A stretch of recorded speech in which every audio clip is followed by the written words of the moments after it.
towards civil disobedience. In February 1922, Mahatma Gandhi decided to withdraw the non-cooperation movement. He felt the movement was turning violent in many places and Satyagrahi needed to be trained properly before they would be ready for mass struggles. कहते हैं कि महात्मा गांधी ने फरवरी 1922 में क्या कर दिया, non cooperation movement बंद कर दी। क्यों? इसका आपको पूछोगे कि इसका रीजन क्या है, क्यों बंद की उन्होंने, विड्रॉ क्यों की? इसलिए की क्योंकि वो सोचते थे कि सत्याग्राही यानी जो ट्रुथ पे बेस्ड है, जो कि नॉन वायलेंस पे चलने वाले लोग हैं, वो अच्छे तरीके से ट्रेन नहीं है, उनको अच्छे तरीके से नॉलेज नहीं है कि कैसे हमें लड़ना है। क्यों? क्योंकि लोग क्या किस मेथड फॉलो करने लगे थे, वायलेंस का मेथड फॉलो करने लगे थे, यानी वो वेपन्स का यूज करने लगे थे, लड़ना भिड़ना शुरू उन्होंने कर दिया। इसलिए महात्मा गांधी ने इसको विथड्रॉ कर दिया ताकि लोग लड़ना छोड़ दें और क्या हो जाए, सत्याग्रह, यानी लोगों को अच्छी तरीके से ट्रेनिंग दी जाए कि हमें लड़ना नहीं है, बातचीत से ही पूरा जो मामला है वो निपटा लेना है। आगे क्या है, within the Congress, some leaders were now tired of mass struggles and wanted to participate in election to the provincial councils that had been set up by the government of India Act of 1919.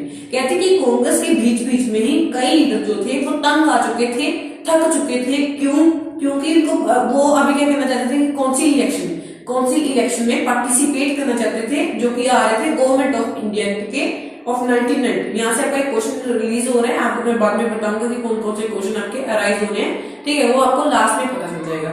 They felt that it was important to oppose British policies.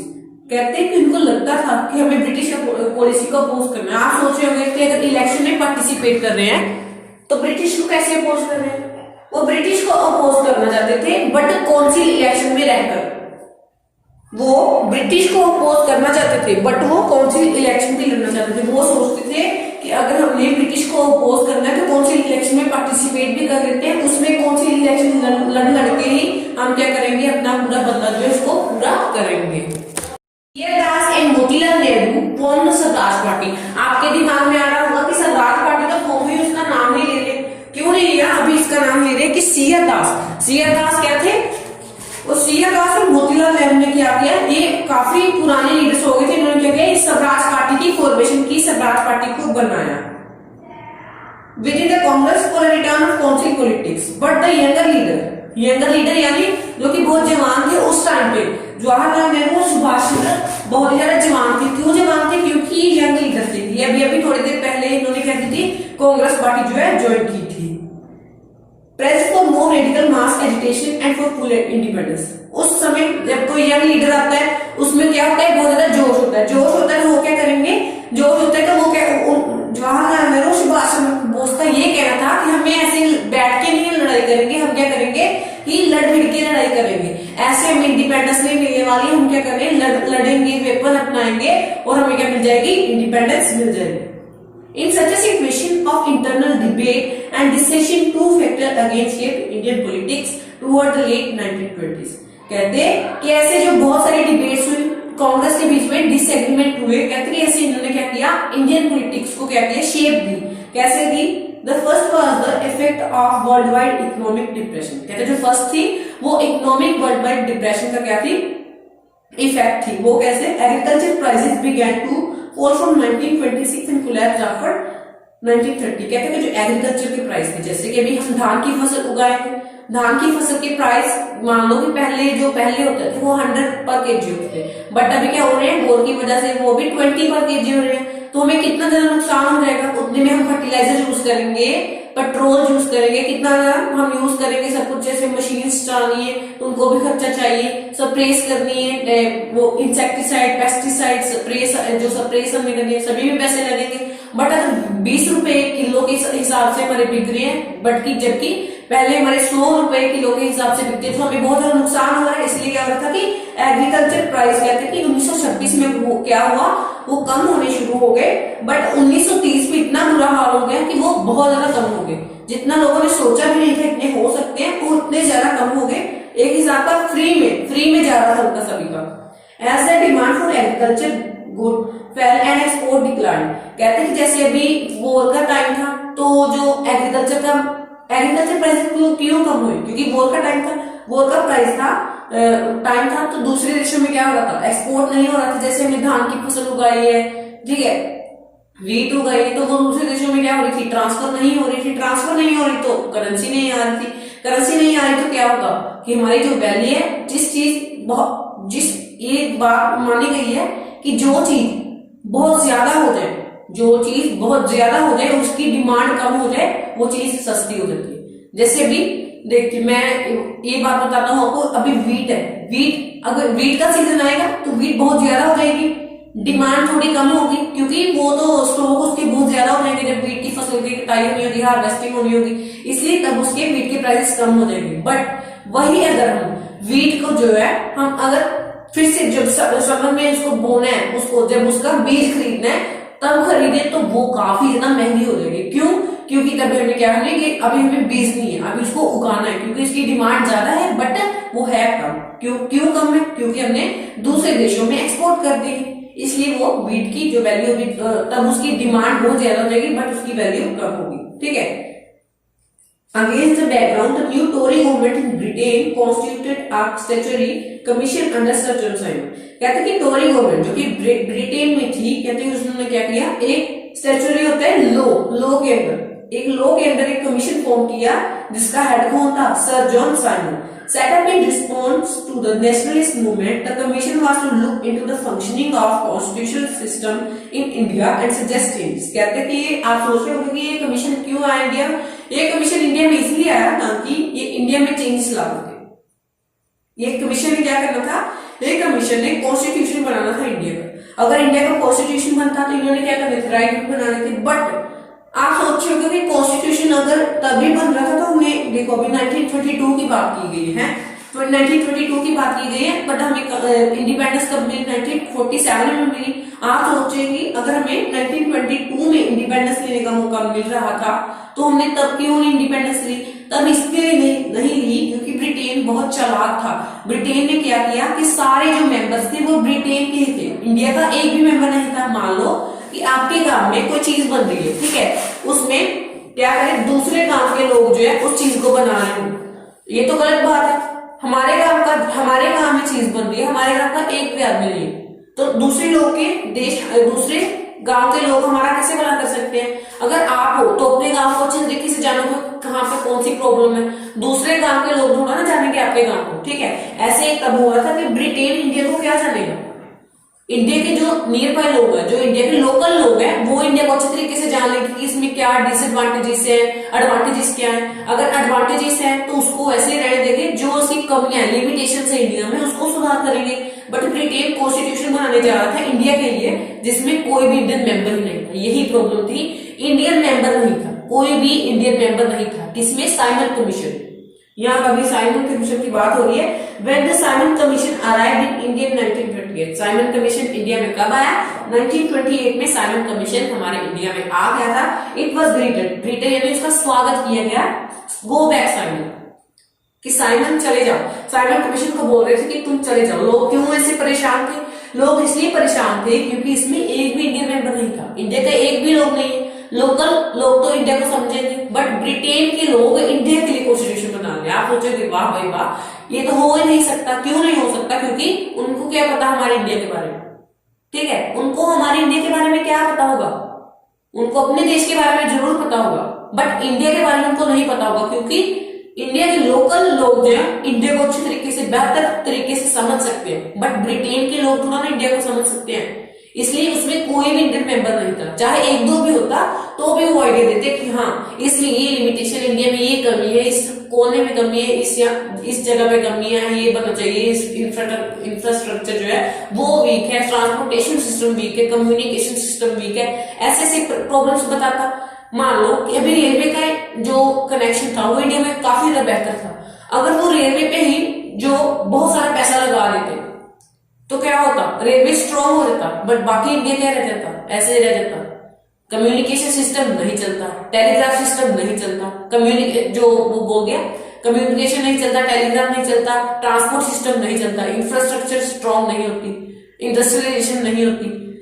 इसी बात क्या था कि India के local leader चीज को अच्छे तरीके से समझ लेंगे, बट उसमें इंडियन मेंबर नहीं था इसलिए लोगों ने इसको अपोज किया। होप कि आपको समझ आ गई होगी, मैंने काफी अच्छे तरीके से आपको समझाने की कोशिश की है। Viceroy Lord Irwin announced in October 1929 a vague offer of dominion status for India in unspecified future around stable conference to discuss a future constitution। देखो अभी जो लॉर्ड इरविन थे, वाइसरॉय लॉर्ड इरविन थे, वो क्या कर रहे थे कि लोगों को ऐसा एक ऑफर, छोटा सा ऑफर दे रहे थे, छोटा सा यानी एक राउंड टेबल कॉन्फ्रेंस में आने का मौका दे रहे थे। इंडिया के लोग भी उसमें जाने ही वाले थे, क्योंकि इंडिया के लोग पहले कभी नहीं राउंड टेबल कॉन्फ्रेंस में कभी नहीं गए थे। बट जैसे कि मान लो अभी आपको पहली बार आप कहीं जगह पे जा रहे हो, मान लो कि आप ताजमहल पहली बार जा रहे हो, रेड फोर्ट पहली बार जा रहे हो, कुतुब मीनार पहली बार जा रहे हो, तो आपको बहुत ज्यादा अच्छा लगेगा, आप जाने के लिए उतावले होंगे, ठीक है। ऐसे ही इंडिया के लोग थे, वो जाने के लिए उतावले हो रहे थे, कहाँ पे, फर्स्ट राउंड टेबल कॉन्फ्रेंस में, क्योंकि वो गए नहीं थे। ब्रिटेन के लोगों के लिए वो काफी ज्यादा सिंपल सी बात थी, नॉर्मल बात थी, बट इंडिया के लोग वहां पर कहीं गए नहीं थे। बट लोगों को समझ आ गया था कि एक हमें ये लॉलीपॉप की तरह देंगे, जैसे छोटे बच्चे को लॉलीपॉप देकर मना लेते हैं ना, अगर वो 50 रुपए मांग रहा है तो उसको एक लॉलीपॉप दे दिया तो वो मान जाएगा। ऐसे ही वो इंडिया वाले को कर रहे थे, छोटी सी चीज दे रहे थे। ये इंडिया वाले लोग इंडिपेंडेंस मांग रहे थे, स्वराज मांग रहे थे, ये चाहते थे कि स्वराज आए इंडिया में। बट वो क्या दे रहे थे, वो कह रहे थे कि राउंड टेबल कॉन्फ्रेंस में आना, समझे, कि लोगों को एक तरफ मना रहे थे, छोटी सी कोई चीज देकर मना रहे थे, बड़ी सी चीज को ऐसे नजरअंदाज करना चाहते थे। फिर क्या है, रेडिकल कौन से होते हैं, जो कि क्या चाहते थे कि लड़ाई से ही काम बनेगा, वो महात्मा गांधी से बिल्कुल उठते थे। जवाहरलाल नेहरू और सुभाष चंद्र बोस ये चाहते थे कि ऐसे बैठकर काम नहीं चलेगा, हमें लड़ाई करनी होगी, फिर ही हमें इंडिपेंडेंस मिलेगी, नहीं तो ब्रिटिश क्या करेंगे, ब्रिटिशर हमें इंडिपेंडेंस देंगे ही नहीं, ठीक है। कहते हैं कि ये और फोर्सफुल हो गए, असर्टिव हो गए। असर्टिव का मतलब क्या है, फोर्सफुल। और इनमें जोश आ गया कि हमें लड़ना ही होगा, लड़ना भिड़ना होगा, फिर ही हमें इंडिपेंडेंस जाके मिलेगी। बट दूसरी तरफ जो महात्मा गांधी थे और दूसरे मॉडरेट लोग थे, वो कहते थे कि हम राउंड टेबल कॉन्फ्रेंस में जाएंगे और उनसे अपना कॉन्स्टिट्यूशन मांग करने की, उसके कॉन्स्टिट्यूशन बनाने की मांग करेंगे, ठीक है। एक ही पार्टी थी, उसमें भी दो पार्टी बन गई, एक ही कांग्रेस पार्टी थी, एक तरफ महात्मा गांधी आ गए और दूसरी तरफ सुभाष चंद्र बोस और जवाहरलाल नेहरू आ गए। महात्मा गांधी कह रहे सत्याग्रह मेथड फॉलो करना, यानी नॉन वायलेंस का, बट जवाहरलाल नेहरू और सुभाष चंद्र बोस कह रहे थे वायलेंस का मेथड फॉलो करेंगे तो ही इंडिपेंडेंस मिलेगी। महात्मा गांधी जो राउंड टेबल कॉन्फ्रेंस है उसमें जाने के लिए इनको भी थोड़ी इच्छा हो रही थी कि हम जा सकते हैं और वहां पे जाकर कॉन्स्टिट्यूशन लेंगे, बट जवाहरलाल नेहरू क्या थे, इनमें जोश था, ये कहते थे कि हमें राउंड टेबल कॉन्फ्रेंस में नहीं जाना है, ठीक है। आगे देखिए इन्होंने क्या किया। फिर जवाहरलाल नेहरू जो है दिसंबर 1929 में, जब ये प्रेसिडेंट थे, इंडिया के प्रेसिडेंट 1929 में कौन था, दिसंबर 1929 में इंडिया का प्रेसिडेंट कौन था, जवाहरलाल नेहरू। इन्होंने क्या किया कि पूर्ण स्वराज यानी फुल इंडिपेंडेंस, हमें इंडिया आजाद चाहिए, स्वराज चाहिए, ठीक है। इन्होंने इसकी मांग की।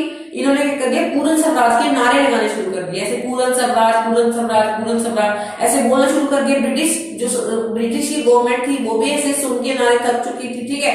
फिर इन्होंने क्या किया, 26 जनवरी 1930 को इन्होंने इंडिपेंडेंस डे मनाया। जी हाँ, इन्होंने फर्स्ट वाला इंडिपेंडेंस डे कब बनाया, 26 जनवरी 1930 को इन्होंने इंडिपेंडेंस डे मनाया, जहां पर लोगों ने क्या किया, प्लेज दिया कि हमें पूरी इंडिपेंडेंस मिली है।